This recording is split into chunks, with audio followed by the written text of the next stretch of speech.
ไอ้มือนี่น้องสอนโอ้โห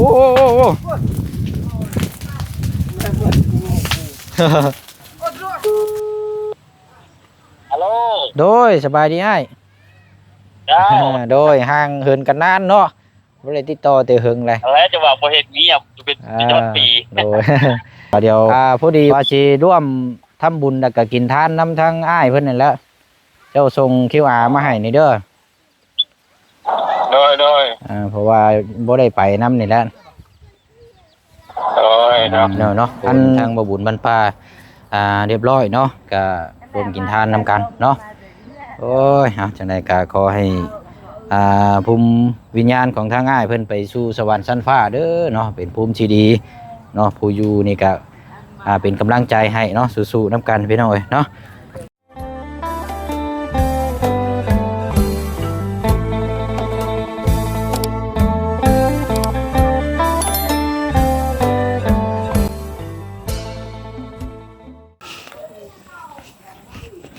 โอ้มันก็คือระแบบนี้เนาะตัดไปแล้วมาเบิ่งบาดนี้หญ้าเหี่ยวแล้วมันยุบลงบัดเบิ่งคือแปลนเด้บาดนี้เนาะเฮาเบิ่งนี่ทางออกทางเข้านี่ก็สิง่ายขึ้นบาดนี้พี่น้องเนาะนี่แหละเอาพอดีว่าซื้ออีเงาะบ่แม่นพี่น้องคาดมาให้ทางเจืองก่อนตัวนี้ละสิได้กวดแล้วก็เอากองแล้วก็จูดเลยบาดนี้โอ้ยังดีเลยนี่มีแต่หาล่ามใส่เนาะมีหยังคือคอนกูแท้อยู่หั่นน่ะเห็นยังน่ะเจืองบ่ว่าติคือย่างไปบอกกินนี่คือสินั่นแท้ป้า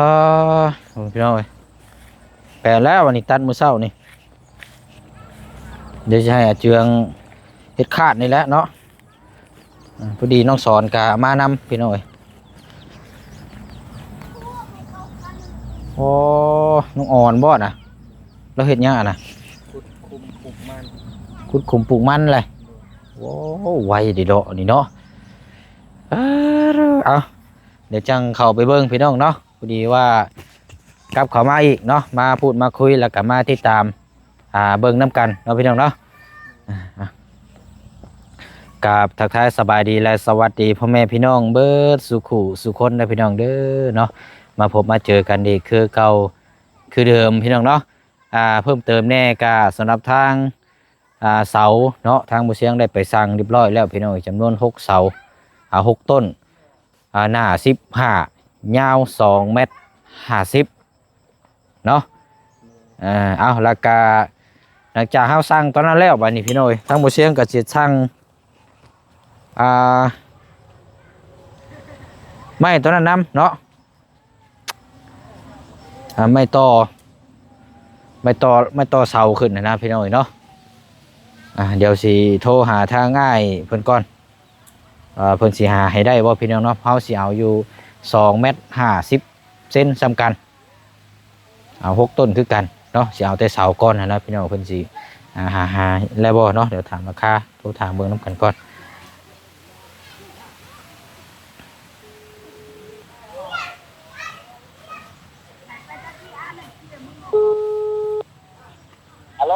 โดยสบายดีไอ้โดยห่างเหินกันนานเนาะบ่ได้ติดต่อแต่เหิงเลยแล้วจะว่าบ่เฮ็ดเงียบเป็นยอดปีโดยพอดีว่าเฮามีเวียกอยู่บ้านซะแล้วนี่ไอ้มีอยู่เคสนึงพอดีว่าอยากถามทั้งไอ้เสาหน้า15ยาวจัก2 เมตร 50นี่มีบ่ไอ้โอ้มีอยู่คือเอาชั้นแท้บ่เสียงบ่เฮาต่อเสาปูนได้โอ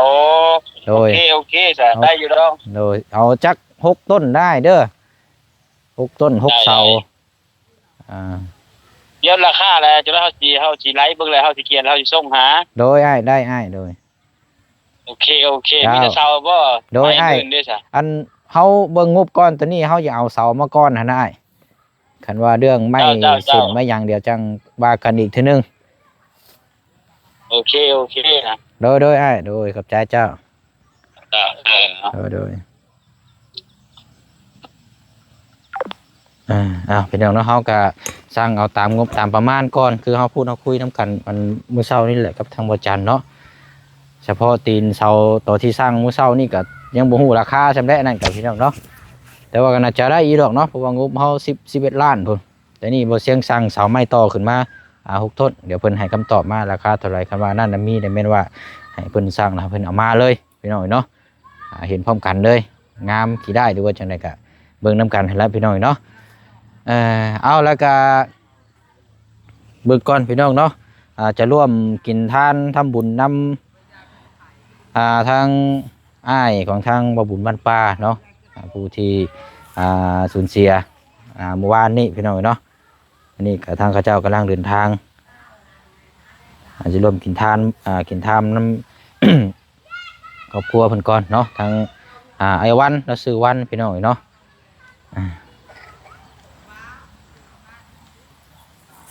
เบิ่งโทรถามเบิ่งบ่บุญเบิ่งก่อนโชว์บุตรจำพี่น้องเพราะว่าขำไปฟังไทยแต่จะว่าต้องใส่สัญญาณ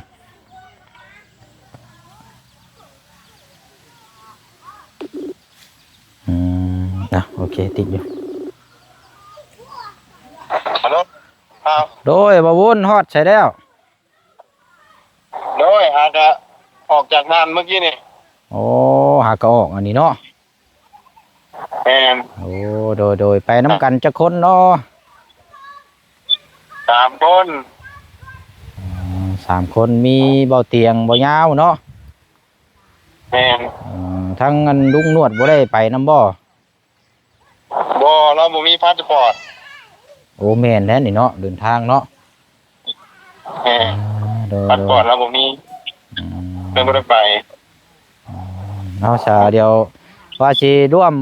ทำบุญแล้วก็กินทานนำทางอ้ายเพิ่นนั่นแหละเจ้าส่ง QR มาให้นี่เด้อโดยเพราะว่าบ่ได้ไปนำนี่แหละเนาะอันอยู่เนี่ยอยู่ที่ดินของทางอาเจืองตอนนี้กำลังตัดหญ้าแตกโคบอยู่ตัดเพิ่นบ่เรียบร้อยแล้วชื่อคาดมาให้เราบ่ได้ใช้เรากวดแล้วก็จูดขี้เหงื่อเฮ็ดไปนี่แหละเอาพุ่นแหละกลับไปพุ่นแหละเนาะโดยอันว่าทางเดี๋ยวนี่อันภารกิจศพนี่อันเฒ่าอยู่พุ่นได้บ่ว่าบุญได้ว่ากลับมาบ้านเฮาเฒ่าอยู่พุ่นแล้วเวียกแล้วพุ่นจังนำมันกระลูกเพิ่นกลับมาบ้านพี่เนาะแม่นแล้วพุ่นแหละจังวิธีจังว่ากันให้มันแล้วตัวนั้นก่อน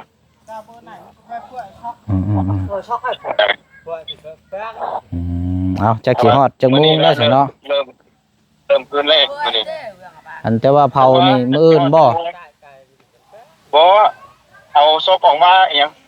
อภิสวดอภิธรรมสวดอภิธรรมมื้อนี้คืนแรกเลยเพราะว่าเอาศพออกมาจากโรงพยาบาลนี่เพิ่นเอาไปชันสูตรบ่ไปออกมาแต่โรงพยาบาลแล้วก็สวดอภิธรรมคืนแรกมื้อนี้เนาะแม่นคืนแรกแต่ว่าก็บ่ทันเราคืนแรกเป็นคืน2กับ3นั่นน่ะโอ้3คืนเต็มที่นี่3คืนบ่แม่โดยเอาซะเนาะยันว่ากำลังเดินทางอยู่มีแต่ว่าเจ้าส่ง QR มาเด้อเดี๋ยวสิร่วมทำบุญกินทานนำอ้ายเราเดี๋ยวก็สิแจ้งไปให้ขอบใจหลายๆครับโดยเอาจังได๋ก็เดินทางปลอดภัยเด้อหมู่ครูค่อยมาค่อยไปให้รอดปลอดภัยเนาะเป็นกำลังใจให้โดยเอาเนาะอยู่ดีมีแฮงโดยเอาเนาะโอเคพี่น้อยเนาะทางบ่บุญบ้านฟ้าทางบ่เตียงทองทางบ่ยาวเดินทางไปน้ำกัน3 คนเนาะแต่น่าจะส่วนเอาไปทำ3 มื้อ 3 คืนเพราะฉะนั้นเนาะตามที่อันทางบ่บุญเราแจ้งกันนี่แหละพี่น้อยอยู่เขตพระราม2อยู่กรุงเทพพุ่นแหละพี่น้อยเนาะ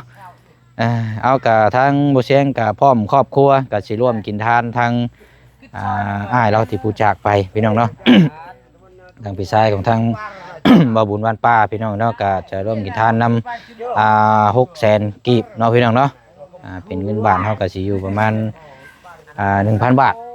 เนาะหรือว่าประมาณนี้แหละพี่น้องเนาะตามมื้อเดตามอันนี้เนาะก็จะโอน ซอยกินทานเป็นเงินกีบเนาะพี่น้องเนาะเอาเดี๋ยวจังสีโอนซอยทางกินทานน้ำกันเนาะวันนี้เฮามาต่อกันทางนี้ก่อนเนาะเรื่องราวเฮากับทั้งเสาทั้งหยังก็ติดตามน้ำกันเดี๋ยวมาแจ้งอีกทีนึงเพราะว่าทางอ้ายเพิ่นกำลังเช็คให้อยู่พี่น้องเนาะเอาเดี๋ยวมอบตัวนี้เป็นนี่ได้ทางอาเจืองเนาะเดี๋ยวไม่ได้ว่าหาไม้ตัวนี้แล้วพี่น้อยเนาะโอเคมาพี่ก่อนก็ได้ทางน้องสอนเป็นมือกล้องพี่น้อย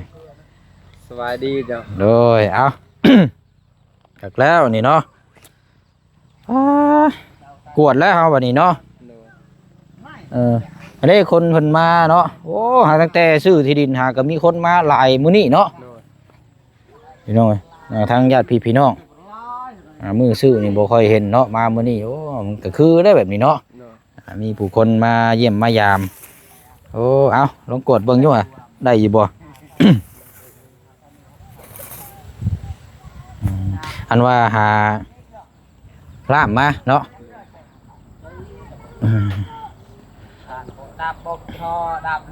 กันมีเรายังบ่ทันได้มาอยู่อันนั้นเนาะน้องซ้อนจับอีกแป๊บหนึ่งโอเคเดี๋ยวอันนี้ก่อนพี่น้องเอ้ยโอนเงินใส่อันให้ทางบ่บุญก่อนเพราะว่าร่วมกินทานน้ำมาแล้วเพราะว่าเฮาไปบ่ได้ก็นี่แหละพี่น้องเนาะเฮาก็อีกกำลังใจหนึง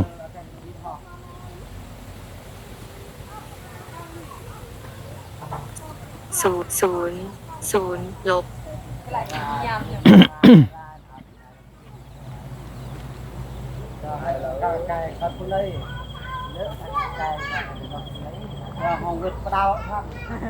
โอเคนี่แหละพี่น้องเนาะโอนทางบ่บุญบ้านป่าเรียบร้อยเนาะก็รวมกินทานนำกันเนาะโอ้ยจังได๋ก็ขอให้ภูมิวิญญาณของทางง่ายเพิ่นไปสู่สวรรค์ชั้นฟ้าเด้อเนาะเป็นภูมิที่ดีเนาะผู้อยู่นี่ก็เป็นกำลังใจให้เนาะสู้ๆนำกันพี่น้องเอ้ยเนาะไปบัดนี้เนาะเดี๋ยวเฮามาเบิ่งสถานที่เลิ่นก้อนบัดนี้เนาะหาเอาคาดเอาหยังมากวดมาใต้ทองเบิ่งโอ้ยตัดภาพมาเนาะโอ้ยมื้อนี้ก็เห็นทั้งหลายคู่หลายคนมาเยี่ยมยามที่ใหม่แล้วเนาะ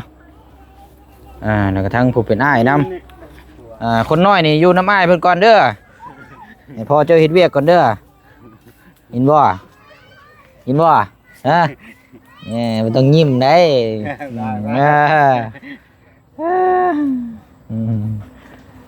แม่ยังบ่ทันได้มาอยู่ไปขูดเข่าเนาะล่ามมันได้ใช้บ่ได้บ่ลักหัวนะบ่มีบ่เจือง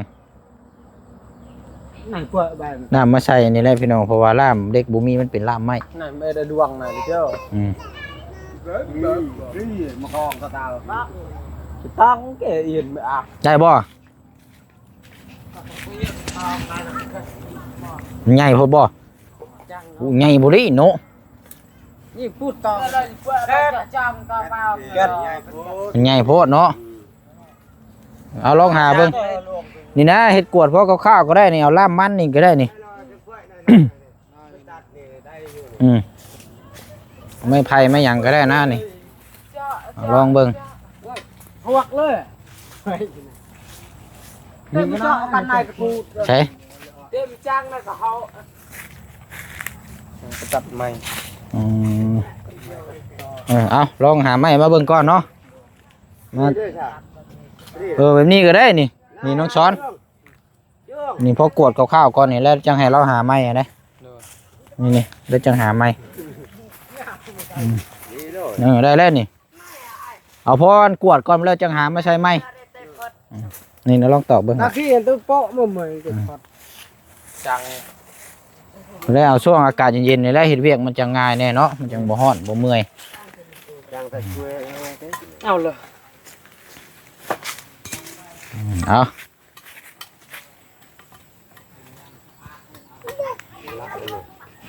ยังคอยอันนี้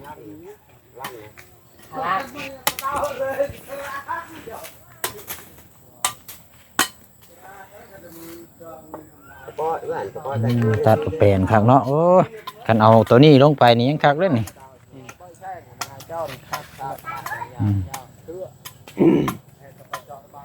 ตัวนี้จูดได้เลยบ่นี่เอาไว้ก่อนบ่ ก่อนจุดก็เปรี้ยวถึงมันแห้งจุดอีก จูดให้จูดน้ำแห้งน้ำเนาะ จุดให้มันแห้งน้ำเลย เพราะว่าจูดแล้วมันสิแห้งไปน้ำเด้ จุดรถหนักซอยยัง จูดรถได้อีดอกเอามันแห้งแล้วก็จังจูดอีกมันไหม้เลยคนก็ไหม้ก็ไหม้ ใส่มาลดคักแล้วบาทนี้เอาลองเบิ่งอยู่ฮะ40,000 กีบเอ็ดกูกวดลงห้วยเลยเด้อกวดลงผู้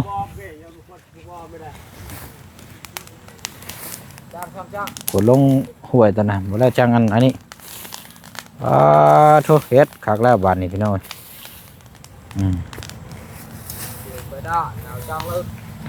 คักแบบนี้เบิ่งบ่เสียงมีไม้ก่อนอันว่าทางอันน้องหางยังบ่ทันมาเนาะโดย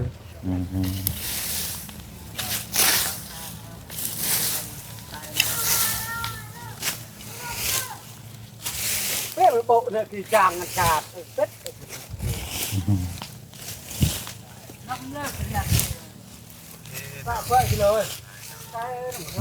เพื่อจีบเพื่อนเกี่ยวชอนเกี่ยวก้า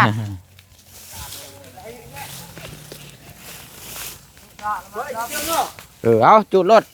เพื่อเอาลงรถกล้วยนะเพราะว่าจังใดก็เอาได้ตัดอยู่แล้วแบงเลย คอยไว้กินตัดเอาเลยรถกล้วยนะโอ้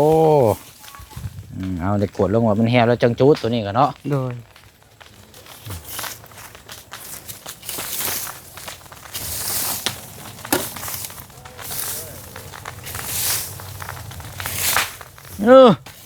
แตกตับสอนนี่แล้วนี่มาคุมไพ่มือนี่น้องสอนโอ้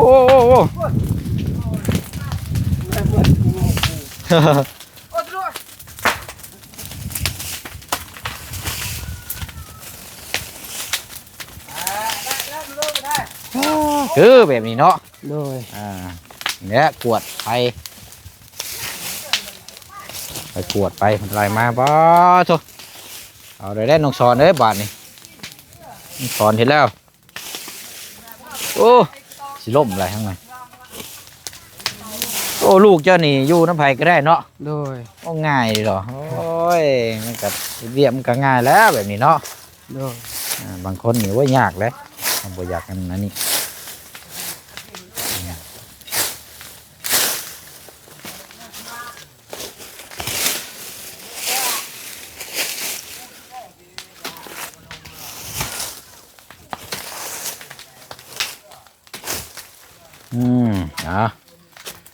ใส่หมอดเลย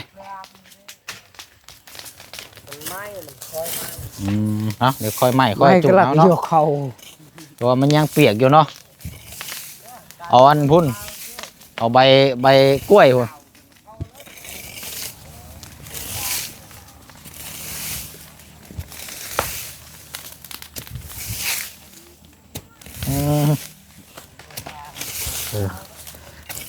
ขาดนักเนาะขวดยุ่งดึงชาวเอาติฮะมันไหม้คือละครั้งนึงมันบ่ไหม้ดอกหมดบืนกระจูดอีกจูดมือเด็กมือหน่อยเอาก็ได้จับมือได้มันคือแห้งกุกลำมันนี่ก็แห้งหมดปีนี้แล้วมันคือแห้งมันง่ายลำพันว่ากามันใหม่พอก็เข้าจังกวดห้องนี่เลยตอนนี้นี่แล้วเฮากันสีได้คุดปั๊บตอนนั้นเนาะเห็นบ่เจ้าเลยตอนนั้นคำว่าเจ้าจูดแล้วกามันประมาทคำว่ามันกาบุ๋มใหม่เนี่ยเจ้ากวดลงนี่เลยกวดลงนี่แล้วเขาจะเอาหมักจกมาอย่างมาปั๊บมองก็กล้วยหันเนาะปั๊บหน้าดินอยู่หันเลยน้องจอนน้องจอนสินั่นก่อน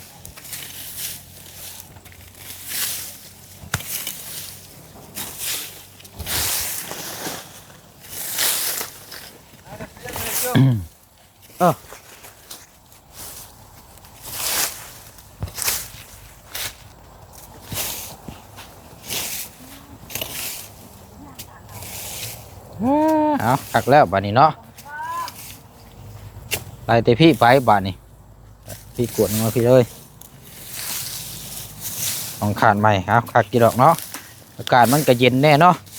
เอาเฮ็ดเวียกก็ง่ายอยู่หรอกโอ้อันนี้เฮาป้าไว้นี่สุกจังเนาะสอน แล้วเขาตัดไว้ให้เพียงกินสองตัว โอ้เอาหอยไว้นี่รถตัวนี้กะหอยไว้นี่เลยนี่เอาน้องสอนมาคุมซอยมื้อนี่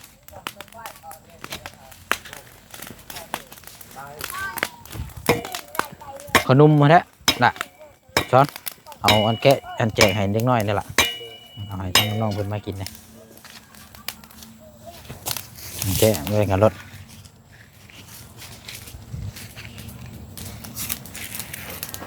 ใช้ให้อีบ่จ้ะ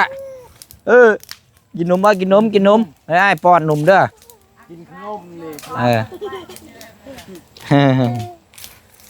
เอา กินไอ้มา เอาละไว้แล้วพยาธิกัดเจ็บเอาพอจูดไปนะเนาะ พอให้มันลง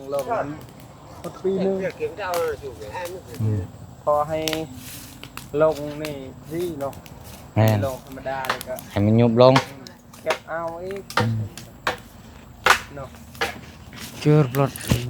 ว่าแล้วคันว่ามันจูดก้าวบ่ไม้แล้วจังกวดลงไปพุ่นเลยบัดนี้ โดย กวดลงบูมพุ่น นี่มันรับภรรยากัน ใส่มันอันนั้นบ่ โดย บ่แล้วมันเมื่อบ่แรงจังหาตัวใส่ไม้เด้อเด้อ โดย จังจัดแจงอันนี้เฮาเคยพอกวดก่อนก็ได้เอาสบายดีพอเด้อโอ้ยอย่างนั้นเจ้าสิได้ย่างมานี่เรื่อยอยู่ดอกบาดนี่ คันว่ามองไปนี่คันเอากอไผ่นี่เรานี่เห็นทะลุได้แล้วบาดนี่มันสิโล่งสบายเนาะเดี๋ยวมันก็สิง่ายไปมาหาสู้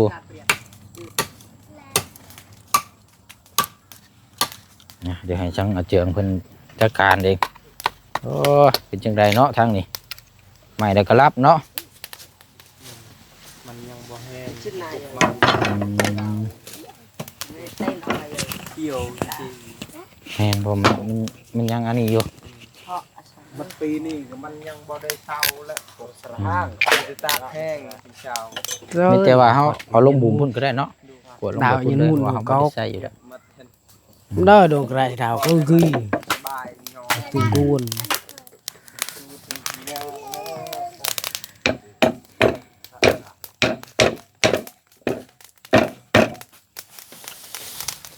คอยจูดไป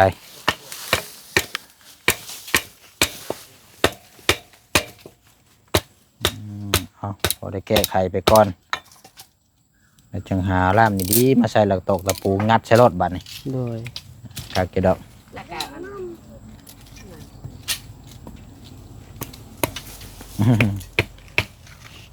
ไปดอกลูกแล้วก็ง่ายครับเบิ่งพอ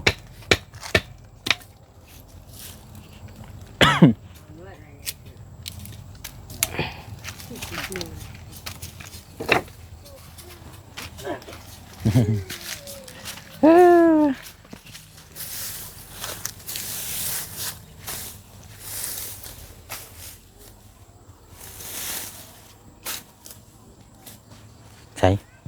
mơn 10,000บ่ rồi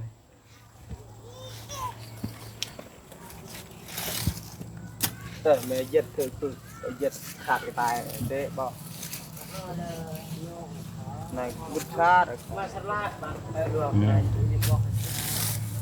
จากที่ย่างเข้ามาเจอตะบุญชาติก็ตายแล้ว mới chả gì này rồi แจ้งคือจากเมื่อไปยัง cái nọ cái mới chả này rồi này cụ chả đây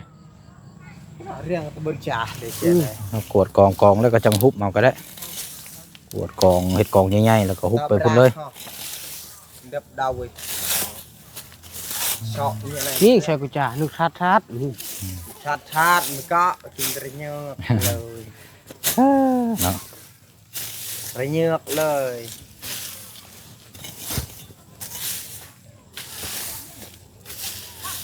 หากแล้วเนาะเฮ็ดลาบไม้จังกวดง่ายเนาะอันนี้มันลาบมันยังน้อยอยู่เอาไปบัดนี้พี่น้องเนาะก็ถือว่าเฮา มีเรื่องราวมาพูดมาคุยนํกันเนาะสำหรับทางเรื่องขึ้นศาลของทางอาเจียงน้ำแน่เนาะแล้วก็งบประมาณก็ยังบ่ทันได้มีมาเพิ่มเนาะแล้วก็งบสำหรับทางรถจักรของทางน้องสอนก็ยังบ่ทันได้มีมาเพิ่มเติมเนาะพี่น้องเนาะก็ยังคือเก่าคือเดิมเนาะทางทีมงานเฮาแล้วว่าทางบ่เสียงเนาะพี่น้องเนาะเอามีแต่ว่าเดี๋ยวคลิปนี้เฮาสิได้ขอจบคลิปลาพี่ลาน้องไปก่อนเนาะพี่น้องเนาะเดี๋ยวจังมาต่อกันในคลิปหน้าว่าทางอาเจืองสิเฮ็ดหยังแน่เนาะพี่น้องเนาะฝากผมให้พี่น้องติดตามเราเป็นกำลังใจให้คือเก่าคือเดิมนะพี่น้องเด้อเนาะมีหยังเพิ่มเติมจังใดเนาะเดี๋ยวทางบ่เสียงมาแจ้งผมให้พี่น้องได้ฮู้ได้ทราบนํกันมีเรื่องราวที่เฮาจะพูดมาคุยเฮาก็ปรึกษานํกันพี่น้องเห็นดีนํเฮาก็จังลงมือทำถ้าว่าพี่น้องบ่โอเคทางบ่เสียงก็จะขอแคนเซิลเนาะพี่น้องเนาะไปเอาแล้วเนาะเดี๋ยวคลิปนี้ลาพี่และน้องไปก่อนเดี๋ยวมาพบมาเจอกันในคลิปหน้าเนาะบ๊ายบายได้พี่น้องเด้อเนาะสบายดี